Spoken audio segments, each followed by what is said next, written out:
உலகத்துல சில பறவைகளை நிரந்தரமா கூண்டில் அடைச்சு வைக்க முடியாது. பல விஷயங்களை பார்க்க முடியும், தொடக்கூட முடியும். ஆனா சில விஷயம் நமக்கு மட்டும் சொந்தம். அதை யாராலையும் எப்பவும் பறிக்கவே முடியாது. நாம வாடுறதுக்கு காரணமே அதான். அதான் என்னன்னு கேக்குறேன். நம்பிக்கை. ஒரு விஷயத்தை நல்லா புரிஞ்சுக்க. நீ சொல்ற நம்பிக்கை ஆபத்தான விஷயம். நம்பிக்கை ஒருத்தரோட ஆசை அதிகரிக்கும். நீங்க தேவையானது எல்லாருக்கும் நீங்க தான் வாங்கி கொடுப்பீங்களா? ஏதோ முடிஞ்சதை செஞ்சுக்கிட்டு இருக்க. உனக்கு என்னப்பா வேணும்?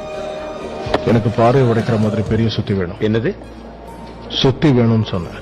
பாறையை உடைக்கிற சுத்தி நீங்க நினைக்கிற மாதிரி ரொம்ப பெருசா இருக்காது. ஒரு சின்ன கோடாலி மாதிரி இருக்கும். கோடாலியா? ஆமா. சரிதான். எனக்கு என்ன டவுட்டா இருக்கு. அதை வச்சு ஓட்டக்கிட்ட போட்டு தப்பிக்க போறீங்க? சீரியஸா கேட்கற, சிரிச்சுக்கிட்டு இருக்க. வேஸ்டா செலவு பண்ற தம்பி.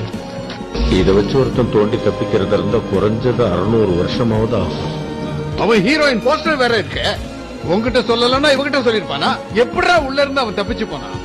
யாருமே தப்பிக்க முடியாது. சேஷன் சிறைச்சாலையில இருந்து ஆண்டி தப்பிச்சான். அந்த சுத்தியில வச்சு தப்பிக்கிறதுக்கு 600 வருஷம் ஆகும் நான் நினைச்சேன். ஆனா அவன் 20 வருஷத்துக்குள்ள அதை செஞ்சு முடிச்சிட்டான்.